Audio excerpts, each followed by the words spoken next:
नमस्कार दोस्तों, आज अपन लेकर आए हैं करंट जीके के कुछ क्वेश्चन। जैसा कि आप देख रहे हैं, पहला प्रश्न है 17वां ब्रिक्स सम्मेलन कहाँ संपन्न हुआ। 17वां ब्रिक्स सम्मेलन कहाँ संपन्न हुआ? ब्रिक्स सम्मेलन कहाँ संपन्न हुआ? नई Delhi, Rio de Janeiro, Moscow, Beijing. अभी हाल ही का प्रश्न है। नई दिल्ली आप सबको पता है भारत की राजधानी है।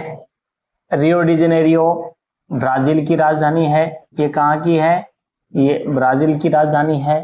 नई दिल्ली तो सबको ही पता है भारत की राजधानी है।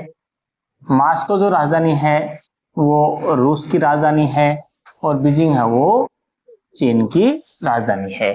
तो किस देश की राजधानी में हाल ही में आपका ब्रिक्स का 17वां सम्मेलन हुआ है? आंसर रहेगा आपका ब्राजील। रियो डी जेनेरियो में हुआ है, ब्राजील की राजधानी है ब्रिक्स से। अब थोड़ी सी चर्चा कर लेते हैं, ब्रिक्स के प्रधान देश कौन कौन से हैं। BRICS, इसे ब्रिक्स के नाम से जाना जाता है।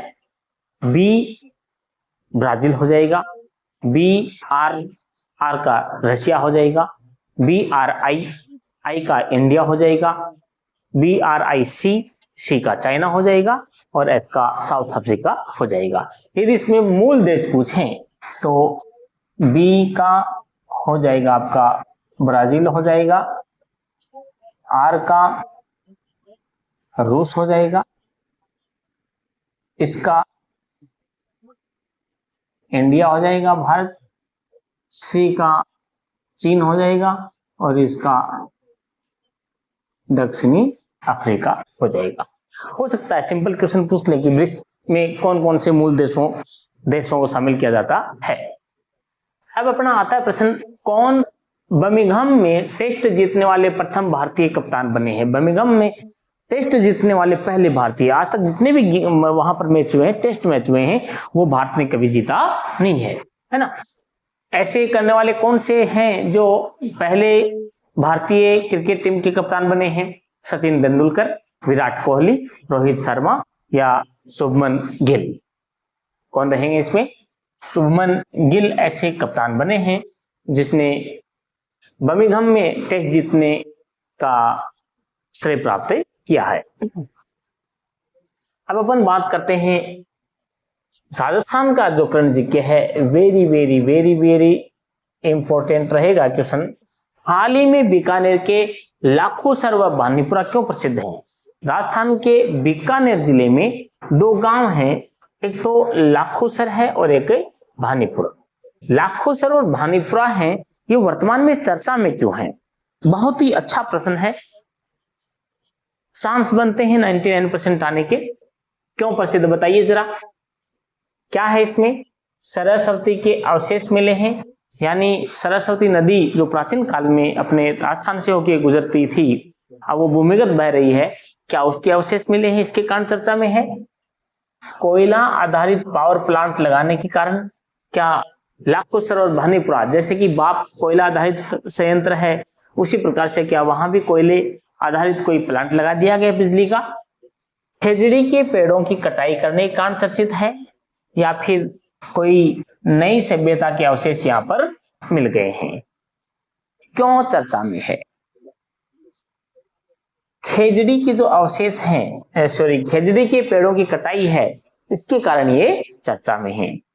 करीबन 800 पेड़ तो लाखोसर में काटे गए हैं और 400 के आसपास पेड़ है वो भानीपुरा में काटे गए खेजड़ी के। एक खेजड़ी को बनने में कम से कम भी तो 30 से 40 साल का समय लगता है। अन्य पेड़ बहुत जल्दी बन जाते हैं और जो बहुत ही कम हो रही है, खेजड़ी की संख्या बहुत ही कम हो रही है। जो राजस्थान का राज्य वृक्ष जिसको घोषित किया गया है, बहुत ही उपयोगी है, जिसको समी कहते हैं। देवता भी जब प्रसन्न होते हैं तो उनकी फूलों की वर्षा उनके ऊपर होती है। ऐसे पेड़ को केवल बिजली उत्पादन के लिए काटा जा रहा है। एक सोलर प्लांट लगाने के लिए 8 और 4 12, मतलब 1200-1300 पेड़ों की बलि दे दी है।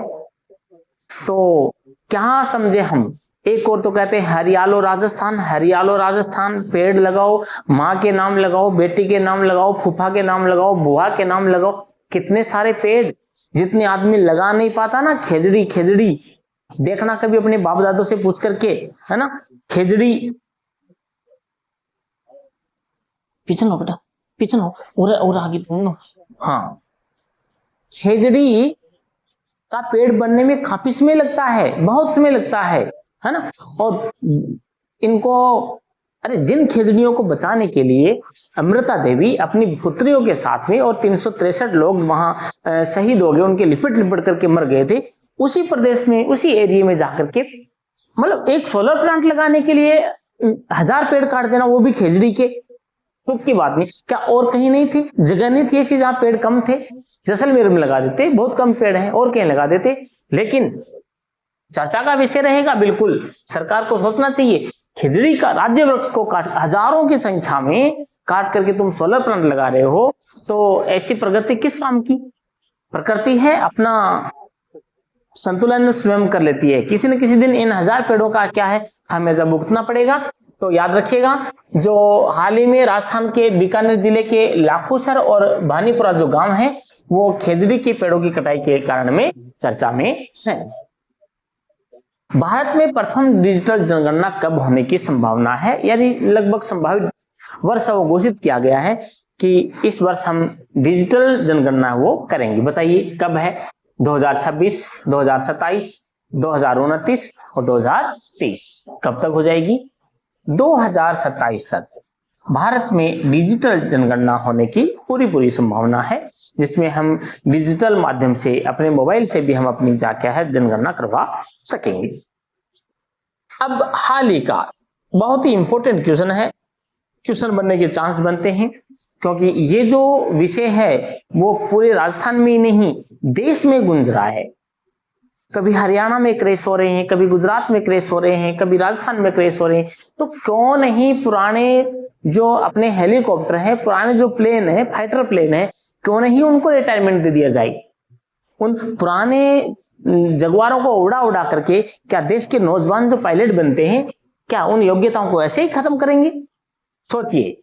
प्रश्न है, भानुदा चारणान राजल देसर गांव, है ना, गांव का नाम है भानुदा चारणान, दो नाम है, भानुदा चारणान भी बोलते हैं, उसका राजल देसर नाम भी है ना। इस गांव में जो रतनगढ़ में पड़ता है, रतनगढ़ तहसील पड़ती है, कहां? चूरू। चूरू वो जिला है जिसमें एक भी नदी नहीं है। चूरू और बीकानेर में कोई नदी नहीं है। घगर नदी जरूर बाढ़ जब आ जाती है तो यहां तक पहुंच जाती है। तो देखिए, चूरू में जगुआर हेलीकॉप्टर क्रैश होने के कारण पायलट लोकेंद्र सिंह सिंधु हरियाणा के हैं और ऋषिराज सिंह देवड़ा अपने पाली जिले के हैं, शहीद हो गए हैं। यह हादसा कब हुआ? बताइए। बहुत ही चर्चित विषय रहेगा ये।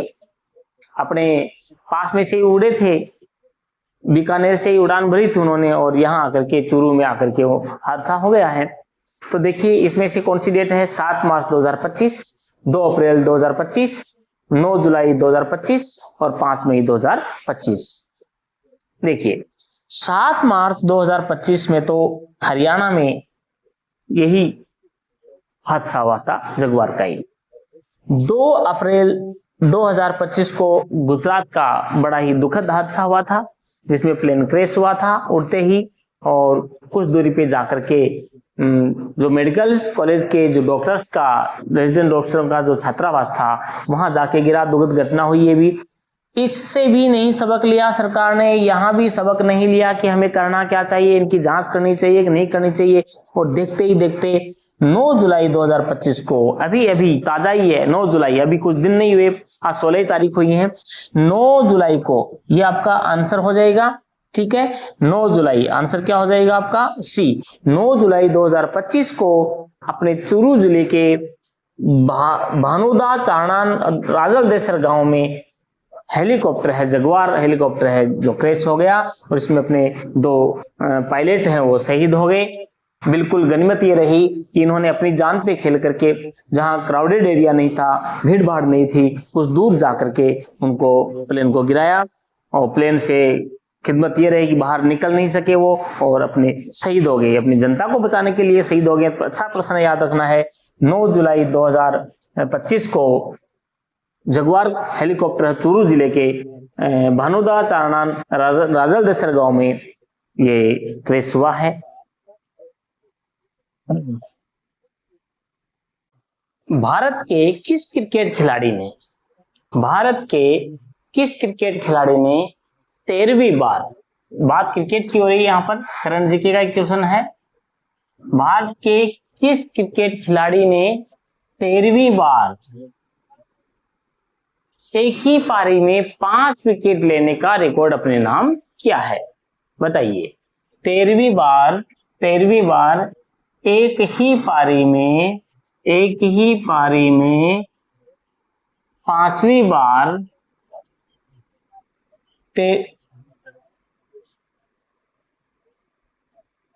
13वीं बार एक ही पारी में 5 विकेट लेने का रिकॉर्ड बनाया है। किसने?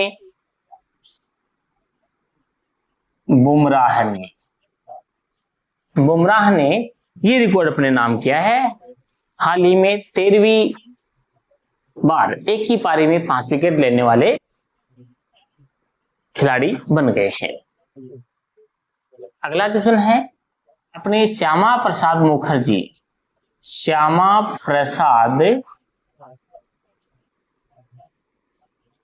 मुखर्जी की जयंती पर, 125वीं जयंती पर इनके ऊपर डाक टिकट जारी किया गया है। क्या किया गया है? हाल ही में डाक टिकट जारी किया गया है। पूछ लेंगे हाल ही में किस व्यक्तित्व के ऊपर डाक टिकट जारी किया गया है उसकी 125वीं जयंती के ऊपर। तो श्यामा प्रसाद मुखर्जी है, इनकी 125वीं जयंती के ऊपर डाक टिकट जारी किया गया है। अगला प्रश्न है, अपने भारत के किस राज्य में भारत के किस राज्य में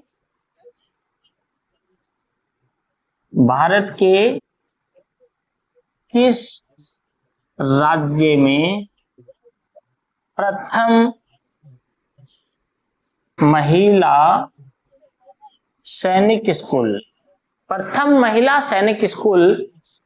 खोला जा रहा है ना? भारत के किस राज्य में प्रथम महिला सैनिक स्कूल, वो भी राजकीय स्कूल है, वो कहाँ खोला गया है? जिसका लोकार्पण है केंद्रीय मंत्री अर्जुन राम मेघवाल और शिक्षा मंत्री मदन दिलावर ने 11 जुलाई 2025 को किया है। इसका लोकार्पण किसने किया है? प्रथम महिला सैनिक स्कूल, और वो भी कौन सा है? सरकारी, प्राइवेट नहीं, सरकारी है ना? तो इसका जो लोकार्पण है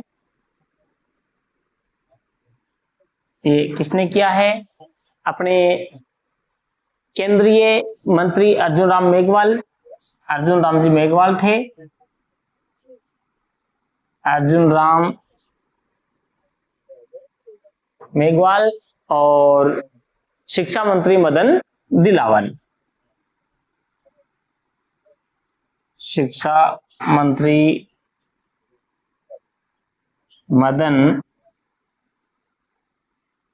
दिलावर जी ने इनका क्या किया है? लोकार्पण किया है। तब क्या है? 11 जुलाई 2025 को। अच्छा प्रश्न है, ध्यान रखना है। इसका लोकार्पण डेट कब है? 11 जुलाई 2025 को। 11 जुलाई 2025 को। पूछ लेंगे कि भारत का पहला महिला सरकारी सैनिक स्कूल का लोकार्पण कब हुआ? 11 जुलाई 2025 को, है ना? ऐसे याद नहीं रहे ना तो देखना कब हुआ था, तारीख तो याद कर देता हूं मैं कि देखो, एक अकेला आदमी कुछ नहीं कर सकता। यदि एक औरत उसके साथ मिल जाए, महिला मिल जाए, तो देखो एक और एक 2 नहीं, एक और एक 11 हो गया, मतलब संगठन में ही शक्ति है। यदि एक महिला एक आदमी के साथ में एक महिला का साथ मिल जाए, क्या मिल जाए? साथ मिल जाए, एक महिला का साथ मिल जाए तो पोबारा 25 हो जाता है ना? एक शेखावटी में कहावत है कि पोबारा 25 होना मतलब लाभ ही लाभ। एक महिला के साथ, औरत के साथ यदि एक महिला का साथ भी मिल जाए, एक महिला का साथ मिल जाए, क्या मिल जाए? साथ मिल जाए, तो क्या हो जाए, वो 12 है 25 हो जाए। तो ये आपकी डेट निकल गई है। महिला सरकारी सैनिक स्कूल की लोकार्पण कब हुआ, 11/7/2025 को किसने किया, अर्जुन राम मेघवाल केंद्रीय मंत्री हैं और शिक्षा मंत्री मदन दिलावर जी ने ये किया है। कौन से राज्य में है, प्रश्न अपना ये है कि कौन से राज्य में है, बताइए अब। बिल्कुल, ये अपना जो सैनिक स्कूल खोला गया है वो राजस्थान राज्य में खोला गया है। कहाँ है, राजस्थान राज्य में खोला गया है। और राजस्थान के किस जिले में सैनिक स्कूल, पूरे भारत का पहला महिला सरकारी सैनिक स्कूल खोला गया है राजस्थान में, और राजस्थान में किस जिले में खोला गया है। सभी बच्चे अपने कमेंट करके बताएंगे कि पहला महिला सरकारी कॉलेज कहाँ, सैनिक, पहला महिला सरकारी सैनिक स्कूल खोला गया है राजस्थान में, राजस्थान के किस जिले में खोला गया है। सभी भाई बहन अपना कमेंट करके बताएं कि किस जिले में खोला गया है। जय हिंद, जय भारत।